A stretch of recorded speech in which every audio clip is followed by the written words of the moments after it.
सदन की कार्यवाही जारी है और इस बीच गृह मंत्री अमित शाह कुछ बोल रहे हैं नए कानूनों को लेकर। सुनते हैं।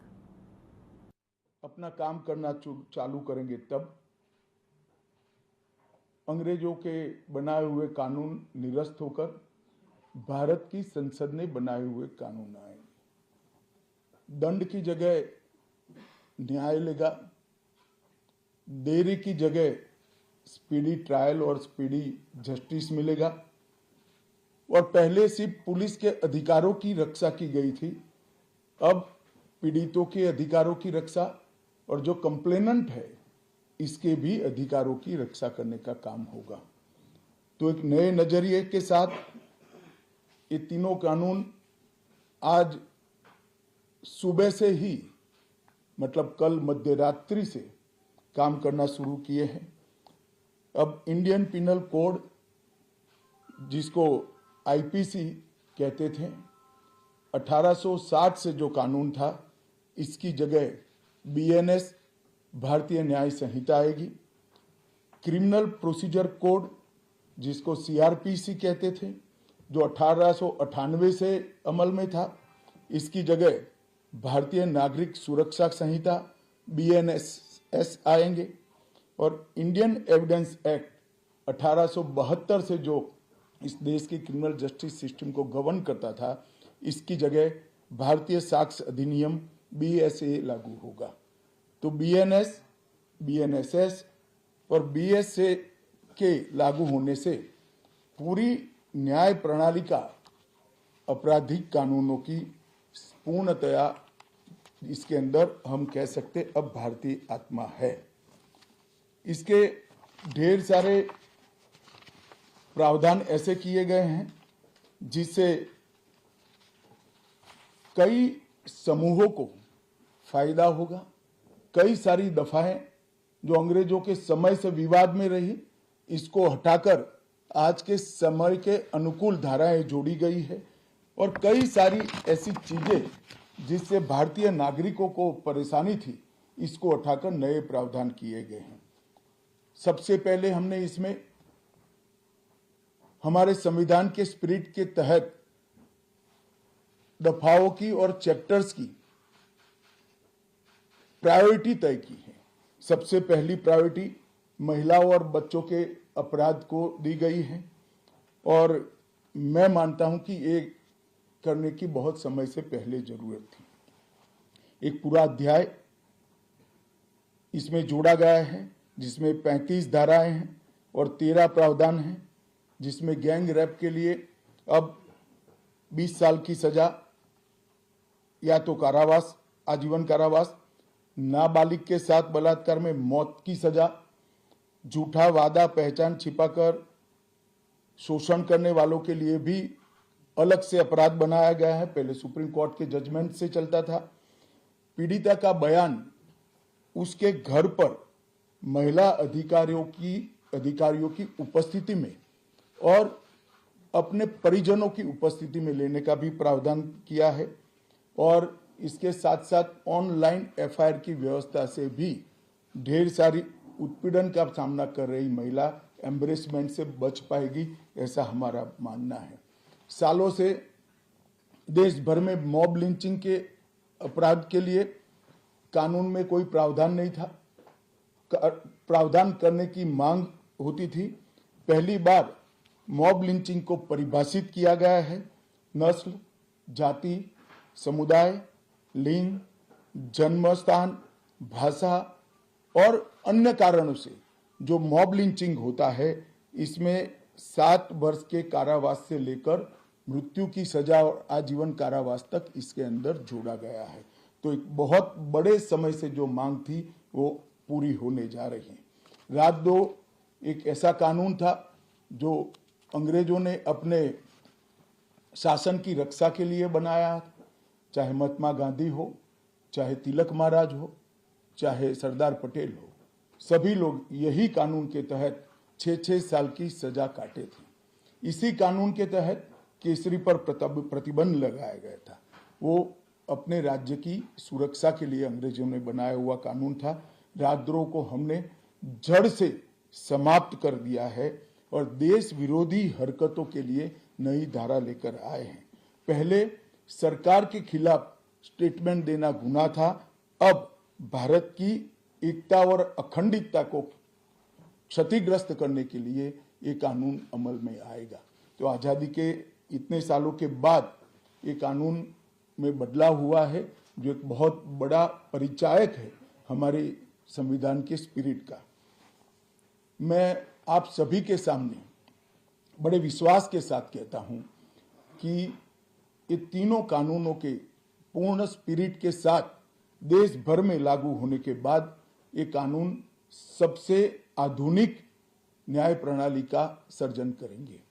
टेक्नोलॉजी को हमने न केवल अपनाया है, आने वाले 50 सालों तक टेक्नोलॉजी में जो भी अनुसंधान होने की संभावनाएं हैं, इस सबको कानून के अंदर हमने व्याख्या के तौर पर समाहित किया है, जैसे आने वाले समय में भी जो अनुसंधान होंगे वो व्याख्यायित किए गए। ये विश्व की सबसे आधुनिक न्याय प्रणाली बनेगी, इसका मुझे विश्वास है। कंप्यूटराइजेशन की प्रक्रिया ऑलरेडी पूरी हो गई है। 99.9% थाने कंप्यूटराइज हो चुके हैं। ई रिकॉर्ड जनरेट करने की प्रक्रिया भी हमने 2019 से ही चालू कर दी थी। 0 FIR, ई FIR, चार्जशीट और जवाब, ये सभी डिजिटल होगा। किसी को बड़े बड़े जेरोक्स निकालकर करने की जरूरत नहीं है। 1 लाख पेज की चार्जशीट भी एक छोटे से पेन ड्राइव से जजेस के सामने जाएगी और पक्षकर्ताओं को दिए जाएगी। 90 दिन के अंदर इस कानून में पीड़ित को, जिन्होंने न्याय की गुहार की है, उनको अपने केस का प्रोग्रेस ऑटोमेटिकली ऑनलाइन भेजा जाएगा। हमने इसके अंदर 7 साल और उससे ज्यादा सजा वाले सभी गुना में फॉरेंसिक की टीम की विजिट को कंपलसरी कर फॉरेंसिक एविडेंस को कानूनी जामा पहनाने का काम किया है। मैं मानता हूं कि इससे बहुत फायदा होगा। दोष सिद्धि का प्रमाण हम बहुत आगे तक ले जा पाएंगे। साक्ष्यों की रिकॉर्डिंग और जांच पड़ताल में रिकॉर्डिंग की अनुमति दी है। वीडियोग्राफी को सर्च और सीजर के वक्त पर अनिवार्य किया है, जिससे किसी को फंसाने की कोई साजिश न हो पाए। ई बयान बलात्कार की पीड़िता का या छेड़खानी की पीड़िता का ई बयान को भी कानूनी माना गया है और कोर्ट में ऑडियो वीडियो के माध्यम से पेशी करने का भी प्रावधान हमने किया है। ई पेशी में गवाह, आरोपी, विशेषज्ञ और पीड़ित सभी को कानूनी जामा पहनाने का काम किया है। इसमें जो फॉरेंसिक विजिट को अनिवार्य बनाया गया है, इसको हमने दूरदर्शिता पूर्वक काम कर नेशनल फॉरेंसिक साइंस लेबोरेटरी 2020 में बनाकर इसके लिए ट्रेन मैन पावर का सर्जन का काम ऑलरेडी कर चुके हैं। मुझे पूरा भरोसा है कि 3 साल के बाद इस देश में हर साल 40,000 से ज्यादा ट्रेन मैन पावर का फोर्स हमारी कानूनी क्रिमिनल जस्टिस सिस्टम की सेवा में उपलब्ध होगा। कन्विक्शन का रेशियो इसके माध्यम से 90% तक ले जाने का हमने प्रावधान किया है और फॉरेंसिक इंफ्रास्ट्रक्चर को बढ़ाने के लिए अभी हमारी कैबिनेट ने निर्णय किया है और 9 राज्यों में फॉरेंसिक साइंस यूनिवर्सिटी के कैंपस खोले जाएंगे और 6 सेंट्रल फॉरेंसिक लेबोरेटरीज को भी हमने करा है। ये कानून विक्टिम सेंट्रिक है। पहले दिनों तक किसी को पुलिस ले जाती थी, परिवार वालों को कोर्ट में आना पड़ता था। अब हमने कंपलसरी किया है कि हर थाने में रजिस्टर होगा और ई रजिस्टर भी होगा कि कौन सा अपराधी पुलिस की कस्टडी में है, जिससे हेबियस के माध्यम से कोर्ट में नहीं जाना पड़ेगा। तलाशी और रेड दोनों स्थिति में वीडियोग्राफी की जाएगी, जिससे पुलिस के अधिकारों का दुरुपयोग न हो पाए। और हमने अपराधियों को बेल को भी लंबे समय तक लंबित केसों में कानूनन बना दिया है, जिसमें एक निश्चित समय मर्यादा अपराध के अंदर जो सजा है उसके अनुपात में हो जाने के बाद जेल सुपरिटेंडेंट की जिम्मेदारी होगी कि इसको बेल पर रिहा किया जाए। तो इसके लिए कोर्ट में किसी को जाने की जरूरत नहीं पड़ेगी। इसमें विक्टिम को अपनी बात रखने का मौका मिलेगा, इंफॉर्मेशन का अधिकार मिलेगा और नुकसान के लिए क्षतिपूर्ति का भी अधिकार पहली बार भारतीय कानूनों में हम करने जा रहे हैं। 0 एफआईआर, विक्टिम की एफआईआर की प्रति की निःशुल्क प्राप्ति और 90 दिन में जांच का रिपोर्ट देने से इससे बहुत बड़ा फायदा होगा। समय पर न्याय, लगभग 35 न्याय प्रणाली की 35 धाराओं में हमने समय मर्यादा निश्चित की है और ये टेक्निक के आधार पर प्रोसीडिंग्स होने के कारण भी समय पर न्याय मिलेगा। 3 दिन में एफआईआर दर्ज करनी है, 7 दिन के भीतर जांच रिपोर्ट पीड़िता के सार्वजनिक करनी है, 60 दिन के अंदर ही अपराध तय करने हैं और घोषित अपराधियों के खिलाफ 90 दिन के अंदर मुकदमा कायम करना है और आपराधिक मामलों में मुकदमे की सुनवाई के बाद ज्यादा से ज्यादा 45 दिन के अंदर जजमेंट की घोषणा करनी है। तो कई जगह पे हमने समय को कम कर बाध्य कर हमने जल्दी से न्याय मिल पाए इस दिशा में काम किया है। हमने 3 वर्ष से कम कारावास में 60 वर्ष से अधिक उम्र में के लोग जो है, इसमें पुलिस अधिकारियों की पूर्व अनुमति अरेस्ट के लिए अनिवार्य करी है। गिरफ्तार व्यक्ति को 24 घंटे में मजिस्ट्रेट के सामने ले जाने का प्रावधान भी कानूनी बनाया है और 20 से ऐसी ज्यादा धाराएं हैं जिसमें पुलिस की जवाबदेही हमने सुनिश्चित करी है। पहली बार पीई का भी हमने प्रावधान इसके अंदर किया है। साक्ष्यों के संबंध में भी टेक्नोलॉजी को हमने बढ़ावा दिया है। इलेक्ट्रॉनिक साक्ष्यों के प्रति विश्वसनीयता बढ़े, इसके लिए कानूनी प्रावधान कड़े किए हैं। सर्वर लॉग, स्थान संबंधी साक्ष्य और वॉइस मेल, ये सब की व्याख्याएं की गई है। अब न्याय प्रक्रिया संविधान की 8वीं अनुसूची में आने वाली सभी भाषाओं में काम करती हो जाएगी। हमारी स्थानीय भाषाओं के लिए बहुत बड़ा फैसला है। हमारा पूरा सॉफ्टवेयर जो बनेगा वो 8वीं अनुसूची में आने वाली सभी भाषाओं में बनेगा। कानून बनने के बाद, संसद ने पारित करने के बाद तैयारी के लिए ढेर सारा प्रयास भारत सरकार के गृह मंत्रालय और हर राज्य के गृह मंत्रालय और जस्टिस मंत्रालय ने किया है। लगभग 22.5 लाख पुलिस कर्मियों की ट्रेनिंग के लिए 12,000 मास्टर ट्रेनर्स बना दिए गए। कई इंस्टीट्यूशन को अधिकृत किया गया और 23,992 मास्टर ट्रेनर अब तक ट्रेन हो चुके हैं। जुडिशरी में 21,000 सबऑर्डिनेट जुडिशरी का ट्रेनिंग हो चुका है और इसके लिए भी आगे पर मास्टर ट्रेनर्स की कई बैच स्थानीय भाषाओं में तैयार हो गई है। 20,000 पब्लिक प्रोसिक्यूटर्स को ट्रेन किया गया है और लगभग हर प्रोसिक्यूटर को एक ऐप दे दिया गया है और नए कानून छापे हुए दिए गए हैं कि पुरानी धारा कौन सी थी, नई धारा कौन सी है। प्रिजन के 51,224 कर्मचारियों का ट्रेनिंग हुआ है और फॉरेंसिक के 4,000 कर्मचारियों का ट्रेनिंग हुआ है।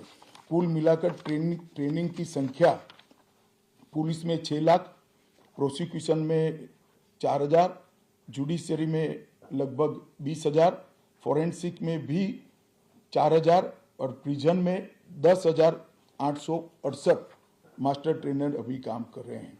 मित्रों, ये संहिता के लिए कुछ विपक्ष के मित्र अलग अलग बातें मीडिया के सामने रख रहे हैं कि अभी ट्रेनिंग नहीं हुई है, चर्चा नहीं हुई है।